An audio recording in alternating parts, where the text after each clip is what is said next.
Congress is weighing a veterans bill that could reduce future disability compensation for two of the most common service-connected conditions, tinnitus and sleep apnea. Today, we will explain what the proposal says, who it could affect, and where it stands. The bill is called the Take Care of America's Veterans Act. It is a large package that bundles dozens of measures for veterans, caregivers, and survivors. One headline provision is the Major Richard Starr Act.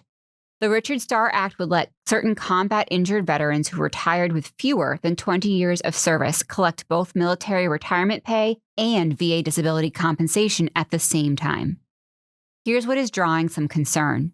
To help pay for the new benefits, the bill would change how VA rates tinnitus and sleep apnea. These changes are described as an offset, a way to reduce future spending to fund the expansion. For tinnitus, the proposal would end the current standalone 10% rating. Tinnitus would be treated as a symptom of an underlying condition such as hearing loss. A separate rating would only be available in limited situations. For sleep apnea, the proposal would tie the rating to treatment. Veterans whose symptoms are improved by a CPAP machine, for example, could receive a lower rating than today. Higher ratings would be reserved for cases where treatment does not help. So, how many veterans could be affected? First of all, according to multiple reports, these changes would apply mainly to future claims and potentially to reevaluations of existing claims. Sources describe the scope of effect differently, so the exact reach is one of the open questions. Even so, a VA analysis of an earlier 2022 proposed rule estimated that similar changes could reduce compensation by tens of billions of dollars over 10 years, and several organizations point to figures affecting more than 1 million veterans.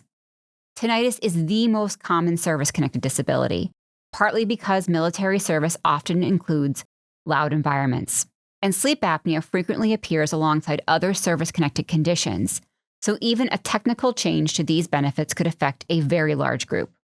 But as of today, this is a proposal. It has been introduced in both chambers of Congress, but it has not become law, and the rating changes are not in effect. VA has indicated that no changes are planned or imminent. Nothing about how your tinnitus or sleep apnea claim is rated has changed today. If you are already receiving compensation for these conditions, this is worth following, but it is not a reason to make sudden decisions about your benefits. If you are considering a new claim, the current rules still apply. When things are uncertain, the safest step is to stay informed and understand your options before acting. We will keep tracking this bill and update you if the law actually changes. Thanks for watching.